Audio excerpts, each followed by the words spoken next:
dear friend Chris couldn't make it because he had an urgent board meeting, so I'm stepping in for him. I haven't met some of you, but we have chatted, and I know your success stories. The objective here is to try and share your insights with those in the audience and people who would watch you later, to try and inspire them in taking a leap of faith and getting onto that entrepreneurial journey if it's on their bucket list. So let's get on. The first question is to Prachi. So to give you a background, people on this panel have built businesses from scratch, have scaled them successfully, have a cult following, and have achieved commercial success, and are heavy hitters in their own sphere. I'll start with Prachi. Prachi is probably an exception in this group in a mild way, because Prachi joined a business that was built by her father. It's a chain of budget hotels. And she's transformed it with her strong background in finance and a master's in hospitality. She's not just transformed, I believe you're a millennial? Yeah. So she's transformed it not purely from a branding, but the entire experience. And when that was happening, when an owner-driven small business achieves scale, you have to make several changes, whether it's from a people point of view or from hands-on to a system point of view. How difficult was it? How did you go about it? What were the pain points? What was the learning? Well, nowadays, if you see a lot of businesses, they're incorporating AI and the tech advancements in their businesses, right? But I feel like people are still, I think this was discussed in the previous panel, that they're missing the element of human touch, because that's what hospitality is all about. So, for example, I visited this restaurant. I would not like to name it, but there was a QR code, and I had to scan it. And it was my first time in this restaurant. I know about this food, but we just had to place the order, and the order would go directly into the kitchen. But I missed this. There was no person to guide me through as to, like, am I making the best choice? Like, even though you have all the ingredients written or whatever is there in the dish, I was not satisfied with my order or the whole process of placing this order. So I think tech is good. You should use it in the right places. Like, let's say, like when you collect data, or when you're having a CRM platform to enhance the guest experience, or whether it's for your marketing or the back-end stuff. Use tech, but do not lose the essence of human touch. You need that. Even if a waiter goes and takes an order, asking the guest, like, how's your day? How's it going? It does make a huge difference. Maybe he's dining alone. He wants that personal touch. It adds to the whole experience. So, and having the tech platform in your restaurants, you need to have the right person, the right skilled person to be able to use it. Like, okay, we all millennials are used to technology, but there are some people, I would say, even in our industry, who've been there for the last 10 to 15 years. They don't like change. Not everybody is a fan of change, and they need to get used to it. And I cannot impose this huge tech jump, whether it's to order or whether it's, for waste management. Yes, it takes time, it takes effort. A lot of training goes behind it. So it's not easy. So you need to have the right people for that job, and not to lose that human touch. And they have to buy into your vision, that you are taking it to the next level and things are going to get better. 100%. Andreas, I wanted to ask you, when you started the first Kcal in 2010 in Jumeirah Lake Towers, there would have been a moment where you felt Kcal has wings, it can scale. And how was that first conversation with your co-founder when you told him that, I want to take this places?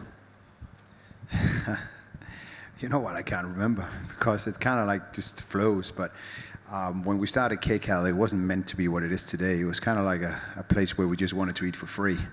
And obviously, back then, JLT, there wasn't really a lot of places to eat. So, other people took a liking for it, and you could say we hit the nail in the head. So, scaling a business is, it's very difficult because especially in the restaurant industry, you're very dependent, as you mentioned, you're dependent on people. I mean, people talk about AI and implementing robots and all that stuff. I mean, that's years away because, you know, the food industry, obviously depending on what segment you're targeting, it's about adding value and experiences as well. So, but the scaling part,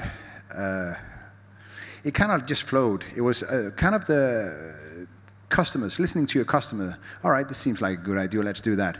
Obviously, there was not a lot of thought behind it from the start, but as we grew, all of a sudden, we really needed to dig down deep and start understanding, you know, proper procedures and so on. Keep in mind that when we started Kcal back in 27th September, we had no idea anything about F&B whatsoever.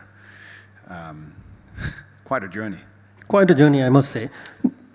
I'll come to you, Vidisha. Vidisha's background is she started off in the lovely city of Kolkata. No easy feat to grow legs there. And then when you moved into the Middle East, you set up base in Dubai. But you work in cuisines which are not easy. Mexican, Peruvian, and Korean. And that too off-prem, delivery and events.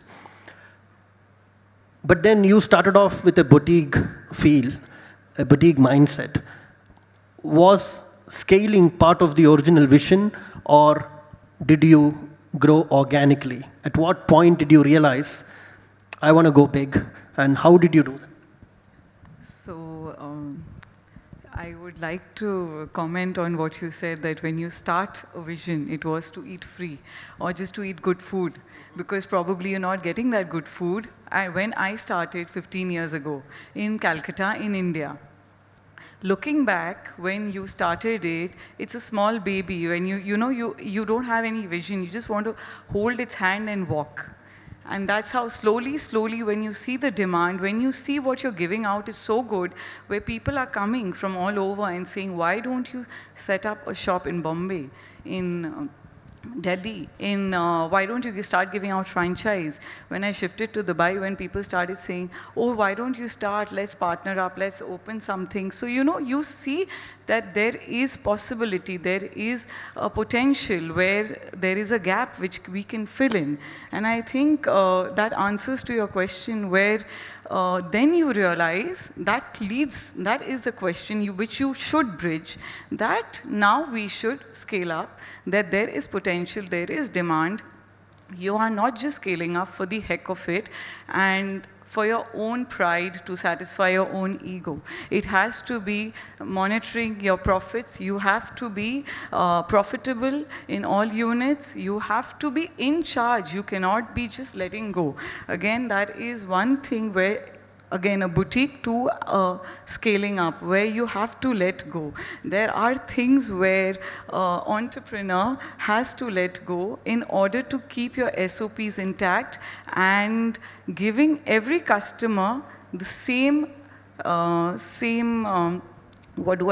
same food, same consistency, because it's technically not a boutique anymore. You have scaled up, you're doing weddings, you're doing big events, you're doing catering, you're wanting to do outstation. Now sky is the limit. So it is not only you. Now the brand has to outpace the face of the brand. So that is what I want and I have envisioned for my company, Paprika. So building a strong team so Yes, you can scale. Strong team, yes. Chef Naved needs very little introduction. The youngest executive chef in India with a 5-star property, ex-Saya Jimposa, was the creator of the menu at Dishoom in 2010, grew that to a massive institution in the UK and Scotland, and then recently opened up Khadak in Dubai, which secured the bib Gourmet a few weeks ago. I want to understand that when Dishoom started scaling up, how did you scale creativity? Or you obviously had to let go. You had to delegate. How do you scale creativity? How do you scale the magic? thank you for having me, first of all. It's a pleasure to be among this prestigious panel here. You know, as they say, the blessed land of Dishoom is a very unique place, and I think I'm very lucky to be part of that success story, in all fairness. My part in Dishoom was food, and when I left, I was still doing that. To your question, I think Dishoom had a very unique problem. We had a problem of over-demand. And I don't know how that was created. Back in 2010, when the first Dishoom was open in Covent Garden. It's a good problem to have. It's always a good problem to have. But there are two sides of that story. And probably let me start with the good one, which is an over-demand problem. When we had the first Dishoom, it was a 160-cover restaurant. And when we opened, the lunches and dinners were an instant hit. What did not work, and this might come as a big surprise to a lot of you here, breakfast was actually a flop show. The Dishoom breakfast, if you've been to Dishoom, is a magical proposition, but the breakfast did not work for us day one. And we had to work really hard to make sure breakfast eventually survived, because you know how the decisions are made. Though Dishoom is a family business, I still remember meetings wherein we were sitting around the table and thinking, is it time to shut it off because we were not making money? But eventually it did, and I think today no one could dream of a Dishoom without a breakfast. When we opened the second restaurant, since the first one was too full and we had a queue outside, we went bigger with a 250-cover restaurant. And we realized back in 2012 when we opened the restaurant that, okay, we have solved the problem. Now we have oversupply, and probably demand is going to be not enough. And that did not happen again. So it just went on and on. For me, I think that was a very challenging time, as you said. As a chef, when you have this problem, wherein you have a queue outside, and you have an over-demand for a product, you are under a lot of pressure. You are under pressure to make sure you meet the expectation of someone who is queuing up in a winter afternoon in London, which is gloomy. If you've experienced that, it's very depressing. And if they've queued up for 45 minutes in that wet weather, you are not expecting anything less than brilliant. So that additional pressure was enough. But then when the scaling starts to happen, that brought in another interesting challenge of making sure you keep the consistency of it. And then that moment happens when you have to let go. As a lot of you said here, that you have to then decide what comes first. And I think as a business, it was a very clear and conscious decision that we do not need to change with seasonality or every 3 months. Dishoom actually is not that place. Even 14 years down the line, we have the spine of the menu or core of the menu, which I probably designed back in 2010, survived today. And I think all we focused was on people development. Just to give you an example, my first sous chef, when I was the head chef in Covent Garden, is the Dishoom executive chef today. So he replaced me. 13 years down the line, he survived. And a lot of the top team is still like from those days. So people development was number one. Tech to a point where it was not in consumer's face, or it was not an intrusion into the consumer experience. We involved tech into the business. And then the third thing was to make sure we have a very open system of training our chefs. I come from a background wherein you are learning from master chefs, and they have a habit of not teaching you much. So you have to earn your place to be able to learn from them. From that place to a place wherein we made Dishoom an open book for all our chefs. The recipes were not a secret, so much so that the Dishoom cookbook is out there for the last 4 years, and every single recipe is actually in that book. It was a big leap of faith to make sure we are able to create that consistency. So, yeah. I will come back to you about how different you are doing things at Khadak. But before that, Prachi, I want to ask you, you've got a multitude of in-house F&B concepts.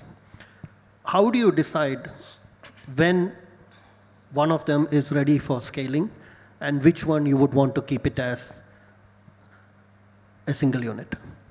What are the metrics? So for us, if you see, we have 6 properties all across Dubai, and we are a fully F&B driven brand. So if you see each of our properties, we have a flagship restaurant called Freddy's.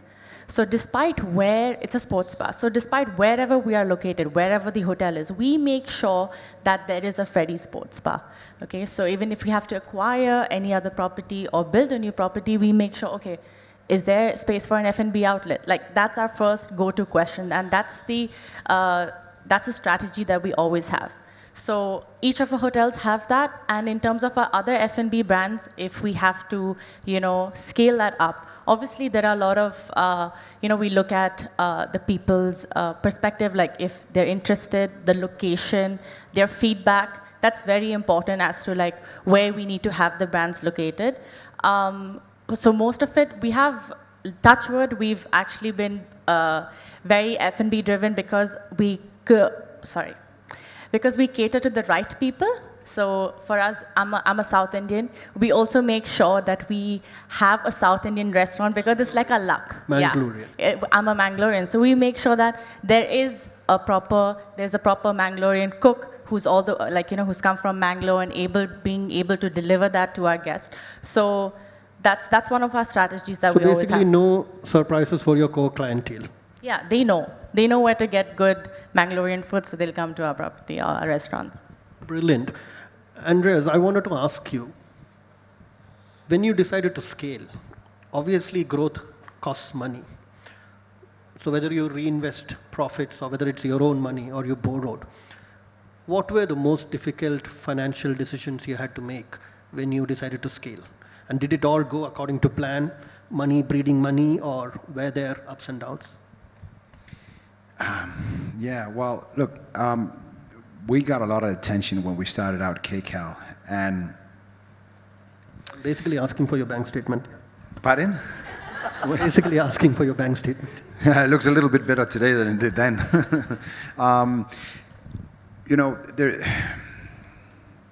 The thing is, as an entrepreneur, I've always been an entrepreneur.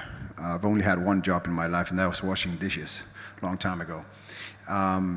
When you then get to a stage where you get a little bit of tailwind and you get a little bit of success, you got to manage that, because all of a sudden you might think that, oh, I'm all that, blah, blah, blah.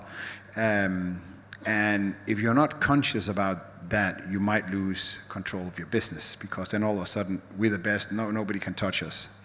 I wouldn't say that happened to us, but it was quite a difficult time, because we were scaling very fast and we didn't have investments, except for what we put in from the start. So we put everything back in. We didn't get paid for the first 3 years. And it was quite tough, because I just went through a bankruptcy.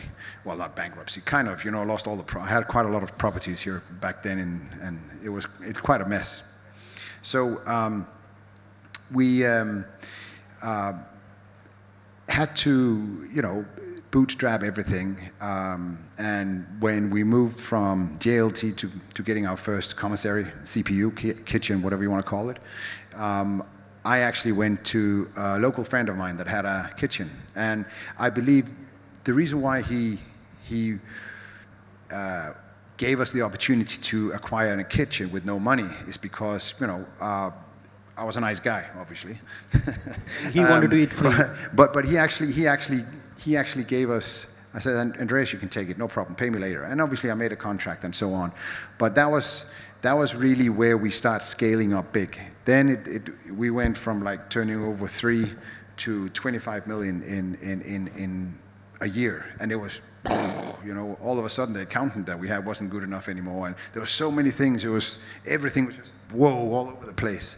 And then we kept growing, right? And it actually got to a point where EBITDA and EBIT, they were not as we wanted it to be, because what did we know at the time scaling a business that fast? Because it is extremely difficult if you haven't done it before. So you think, oh, everything is great, everything is going to be great. Everything's going to work. Everything would be, dancing on flowers and clouds and so forth, but it's not, because all of a sudden you need to hire more people. When you hire more people, what happens? They're not taught properly enough, they're not trained properly enough.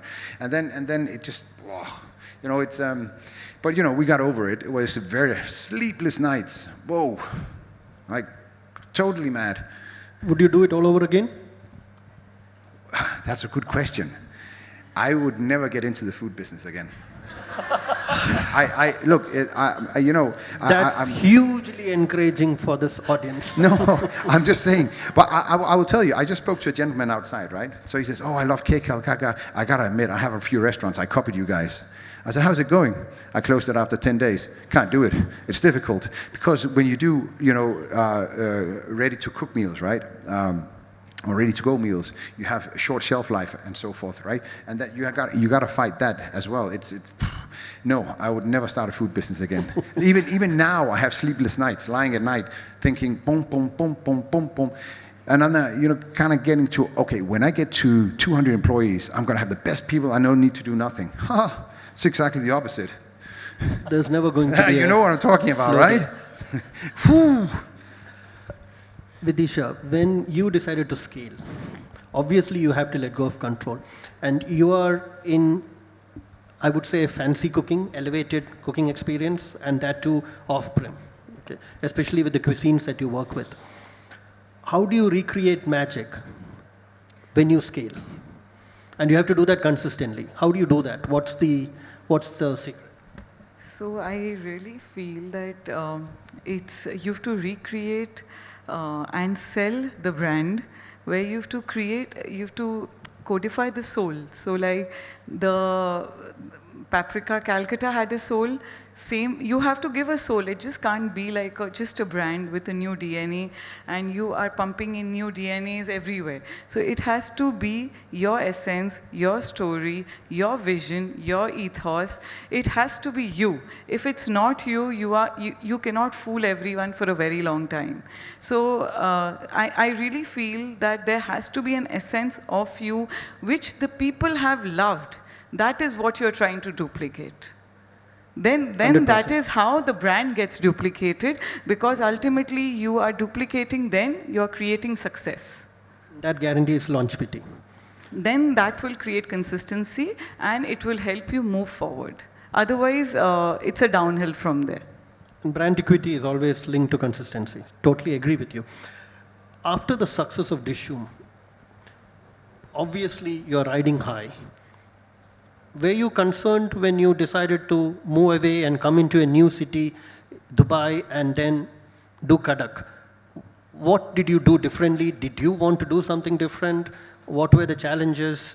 What were you able to, I wouldn't say copy, but emulate from your learnings in Dishoom? How different is Dubai from London to build a restaurant business? That's a lot of questions. I'll try and answer some of them. First, I think this hearing Andreas, I think he scared me now. I'm doing it second time over, so I'm a little bit more concerned now. But we can have a chat later on to get some inspiration. Look, I think as I described, Dishoom was a great journey for 14 years, and I think I am blessed to be part of that success story, as I said. But at the same time, as a chef, as a creative, that scale brings limitations, and I think one of the genesis of Khadak is actually that limitation you feel as a creative when you hit the ceiling and you know with that scale you cannot do certain things. And I think that idea was bothering me for a long time. That's number one. Number two is I think as a chef, I've been around in the industry for now 25 years. More than half of that is with Dishoom. And I was feeling a little bit bored, and I have to be honest here. And I took a 1-year-long break before I opened Khadak. So I just went back home, India. I traveled, and I just wanted to check myself that is there more inside which I could give. And I think Khadak is the sum total of those thoughts and that genesis of hitting the ceiling with a certain concept. Having said that, I think there are few cities I count in the world where if you want to start a food business and you want to be really bold and creative, and be recognized for that hard work, it's actually very few cities. London is obviously number one, in my view. New York, a lot of people would say New York is number one. Dubai is actually a great city as well. And I think today, when you see the discerning clientele we have at Khadak, my hypothesis of opening a restaurant is proven every single night. The mix Brilliant. Of people I get in Khadak is the kind of people I wanted to cater to. I've been to Khadak and it's a fantastic experience. I have to say that indeed. If you haven't been to, please make it a point. I have a few rapid fire questions for all of you. We have probably 6 minutes left. I want to ask all of you, starting with Andreas. In a single sentence, how do you define your brand DNA? Impactful. Vidisha? Young, vibrant, should be as hot and spicy as I would want it to be. Would it come close to Nando's? Yeah. Prachi. Say authenticity. And Naved? To be honest with you, I think it's too new for me to answer this question. I think we are in a discovery phase of who we are. We are actually asked that question every single meeting as to who we are. One thing which comes to my mind, though, is we are trying to revive the lost traditions. And I think there are a lot of skills which is dying a slow death. Nostalgia? Nostalgia, definitely it's there. But yeah, in one line, just reviving the lost traditions. Work-life balance. Reality or excuse? Work-life balance. When you're an entrepreneur, you want success? It doesn't exist. No. If you're a salaried When career you are- professional, work-life balance. As an entrepreneur, if you want success, I want to go home at when 4. you when your eyes are open, you're at work. Doesn't matter if you're in the office, in your restaurant, or whatever you're doing, you're at work because you're always constantly thinking how to improve, and that's the only way you will have success, by constantly focusing on the higher objective of the business. Agree with you 100%. Vidisha? I think it's a mirage. It's just a myth. And when I go home, I'm still working. I'm at work, I'm still working. In my workouts, in my gym, I'm still working. I have to do this, I have to do this. So I feel it's a mirage. Every time I ask an entrepreneur, that's the answer, and I ask a career professional, they are like, work-life balance is important. Prachi? I think they've answered it. Yeah, I think it's pretty much the same. 7, my head is Just- constantly yeah. churning. Chef? Look, I might have a different opinion here. I think the work-life balance is very subjective. Being in the hospitality, I think this is your life. This is what you have chosen for yourself. And if that's the case, I think you live it, and you live it fully. I think I do the same. I don't do anything different. We go home and we think about what's going on in the restaurant. I think if you love what you do, then If you enjoy it becomes a celebration. It becomes part of your 24 hours, and I think then you don't feel bad about it, I guess. What's your management style? How do you define it? I'm one of them. Brilliant. Prachi? Leading with empathy. I think that's something I've recently learned, because you have to gain the trust with your team members, to be able to make the right decision. Agree. Vidisha? What was the question? What is your leadership style? I would be headstrong with dive in with aggression. Great. Andreas? I think that's a very, what's your management style? How do you define that? I mean, look, I'll say something else. I think management or leadership styles is first and foremost taking responsibility. Secondly, it's listening, partly mixed with some sort of empathy. But there's different stages to your business. As you grow, when you reach 100, 200, 300, 500, 1,000 people, they're all different stages on how you fit into that organization and what you are. Me personally, I would say I'm a mixture between, I'm ultimately responsible for everything. Nobody said my way or the highway. I'm glad. Pardon? What's that? Nobody said my way or the highway. No. Look, if you want a growth mindset, you got to be adaptable to situations, and you got to be able to bring the best out in everyone in the business. And I think your style evolves as the business grows and as your role evolves. One mistake you made as a founder when you decided to scale up? If you're talking about Dishoom, because that's where I've seen scale, probably it's not preparing for that long journey. I can give you one small example in a very short time. The first kitchen I designed was meant to be doing a certain number. We exceeded that number within 6 months in the first restaurant. When I designed the second one, I still did not learn the lesson. And that kitchen was revamped in 6 months' time again. And correct. So that catch-up game is something which I'm more mindful of now. Prachi? What I've experienced is sometimes you end up losing sight of your existing vision and you get distracted by new ideas. So you're not basically following that. Yeah. Not sticking to your timetable. Exactly. All right. I feel that over the period of years, when I started very young. You make a lot of mistakes. Now, mistakes or failures, as I see it, if you don't have it, you'll never ever taste success. So you have to be there to feel it, to cry, to sit and howl that you've lost this member, you've lost a restaurant. You have to feel it, then you will reach where you will taste actually success. That whatever you've done, okay, I have done this, and this is much, much better, even if it's 2 steps ahead of that. Absolutely. Andreas? Say the question again, please. When you decided to scale, one mistake you made as a founder, and how did you fix that? Yeah, when we start scaling, I think the biggest mistake was that there was a reason why we got to where we were, and we did not believe in ourselves. So believing in ourselves was probably the biggest problem at that time, and we hired wrong and too fast, and that nearly broke the bank. But luckily we decided let's go back to the roots, and that's where we are today. Brilliant. Build from scratch or acquire to scale?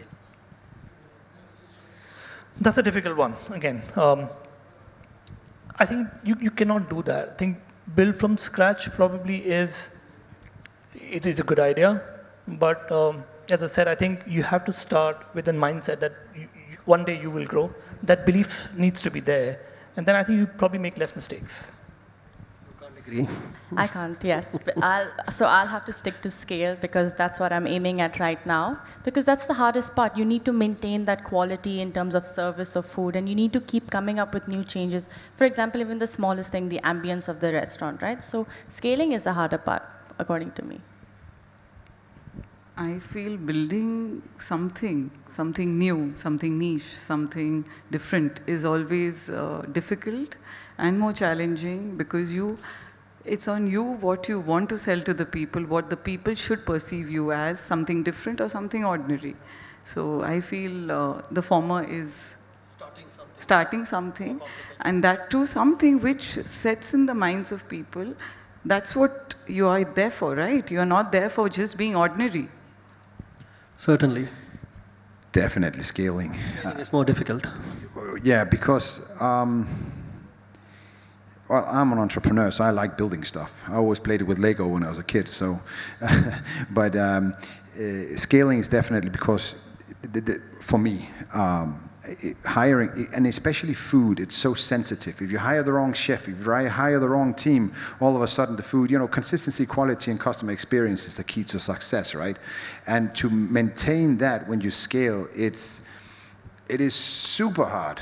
It's especially with food, because it's, you hire a guy, he's got bigger finger than the other guy, and he drops the salt, all of a sudden there's twice as much salt in the soup. And then you're like, I hired the guy with bigger fingers, It's kind of like... The human element is so critical. Right? Last question to all the panelists. What does your next 12 months runway look like? Next 12 months. Next 12 months? Where are you going to be? Keep innovating. We've got some new launches coming off in the coming 4 weeks or something like that, and then obviously we're in Saudi and Kuwait now, so that's another level of problems. And is that a franchise or you're going in directly? I'm never doing a franchise again. Been there, done that. No, don't work for me. Good enough to do it yourselves if you have the funds and the backing. Yeah. But it's a long game. We've had that when we went to Egypt and all over here, but it's not just, our food is quite complicated. It's not just, your burgers and pizzas and so forth, or Nando's. Joking. That was a joke. No, I'm just extremely picky with the quality and consistency, and I'd rather not build business than have something I'm not happy with. Understood. Vidisha. So for the next 12 months, looking really hectic. We've just taken over a new cloud kitchen, which is like super big. Need to populate that. Need to get in more and more parties so that there is not even a dull day in kitchen. Like, I don't want to see any chef's faces. Everyone should be running away. So yeah, that's the plan. It's going to be a busy time. Yeah. Prachi? The next 12 months is looking exciting because we've just opened a new restaurant that I'm taking care of. So growing the F&B brands, and because we also have rooms, so obviously for the employees, making a more fun, friendly workplace, so more inclusive. Great. For us, I think it's going to be a bit of a boring phase of building the foundations. I think it's a really nascent business, and I think we're focused on making sure we build the foundations really strong. Brilliant. So thank you so much, panelists. Any questions from the audience? That's too many. Thank you so much. Thank you. Thank you so much. It was an absolute pleasure.